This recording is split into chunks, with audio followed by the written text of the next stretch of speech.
푸른나무교회 매일 묵상 제14주차 금요일. 하나님의 주권. 지극히 높으신 이가 사람의 나라를 다스리시며 자기의 뜻대로 그것을 누구에게든지 주시는 줄을 알기까지 이르리라. 오늘은 느부갓네살 왕의 꿈 환상에 관해 살펴봅니다.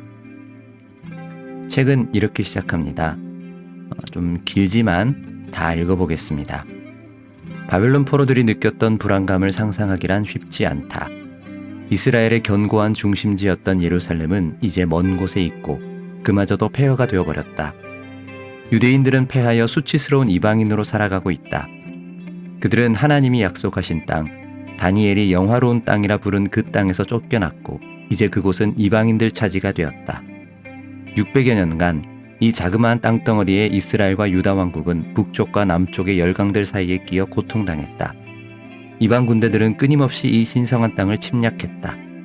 백성들의 신앙의 기반이 약해지기 시작했다. 도대체 그들의 하나님은 어디에 계신가? 다니엘서는 다음과 같은 답을 내놓았다. 정반대로 돌아가는 외관과는 달리 지극히 높으신 하나님은 인간의 모든 왕국을 다스리고 계신다고 말이다. 일부러 길게 읽은 이유는 책에서 말하는 것처럼 바벨론의 포로로 잡혀간 유대인들 그리고 다니엘서의 독자들의 그 심정을 우리가 상상하기가 쉽지 않기 때문입니다. 늘 약소국으로 주위 강대국들에게 시달렸지만 그래도 하나님께서 우리와 함께 하시며 우리를 지켜줄 거라 믿고 살아왔는데 그 모든 것이 박살나버린 그 마음을 다 헤아리기는 어려울 것입니다. 우리도 일제강점기를 경험했지만 그래도 다 도쿄로 끌려간 건 아니었잖아요.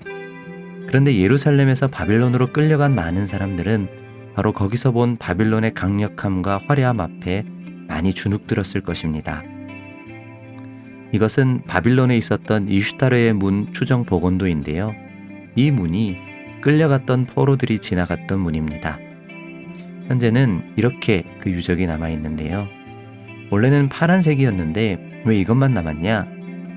그건 독일 사람들이 다 뜯어가지고 베를린의 페르가몬 박물관에 이렇게 복원해 놨거든요. 그렇게 대단했던 바빌론도 이렇게 돼버렸습니다. 아무튼 저런 곳을 지나가면서 얼마나 주눅들었겠습니까? 그런데 하나님은 다니엘서를 통해 그렇지 않다고 눈에 보이는 세상 너머에 하나님이 계시며 그 하나님께서 여전히 모든 나라를 다스리고 계신다고 말합니다. 그걸 보여주는 것이 다니엘서 2장의 환상인데요. 다니엘 2장을 보면 느부갓네살 왕이 꿈을 꾸는데 이걸 다니엘이 해석을 해줍니다. 이 꿈의 내용은 이렇습니다. 꿈에서 왕이 신상을 보았는데 머리는 금, 가슴과 팔은 은, 배와 허벅지는 놋, 종아리는 쇠, 발은 쇠와 흙으로 되어 있고 돌이 날아와서 그걸 다 깨부수는 내용이었다고 합니다. 그런데 그게 무슨 뜻이냐?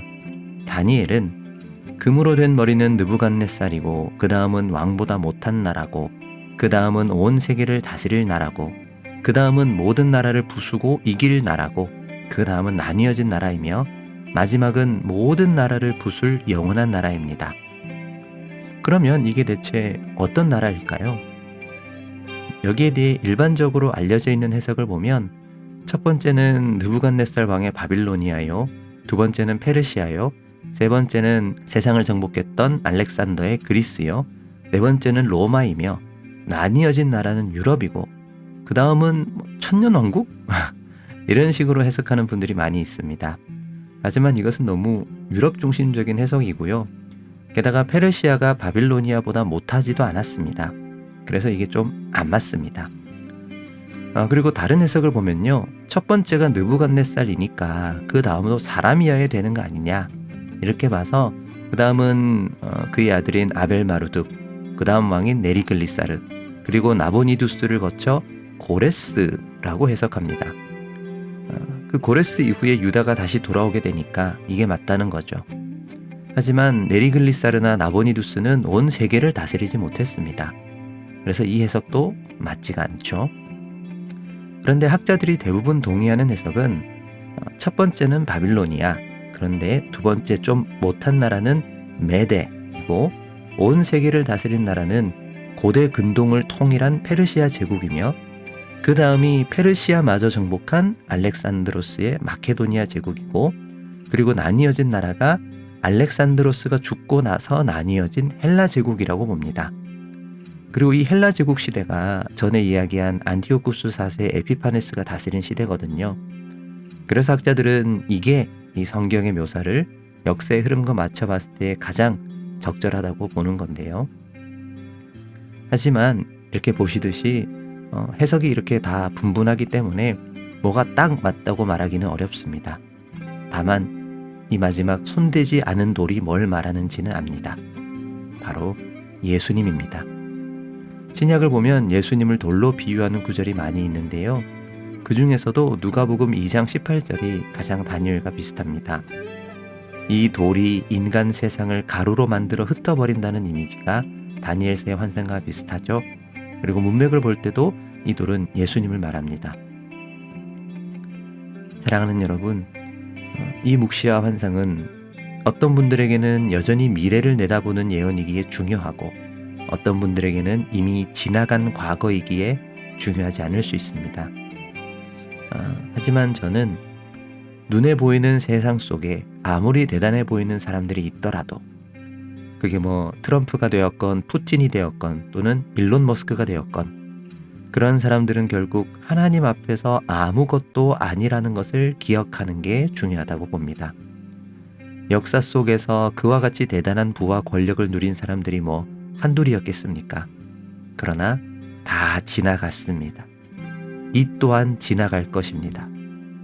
우리는 그 변해가는 역사를 섭리 가운데 인도하시는 하나님을 믿고 삽니다. 그 하나님의 아들이 우리의 왕이십니다. 우리는 이것을 믿고 삽니다. 바라기는 이 믿음으로 세상을 두려워하지 않고 든든히 살아가는 우리가 되길 바라면서 함께 기도하겠습니다.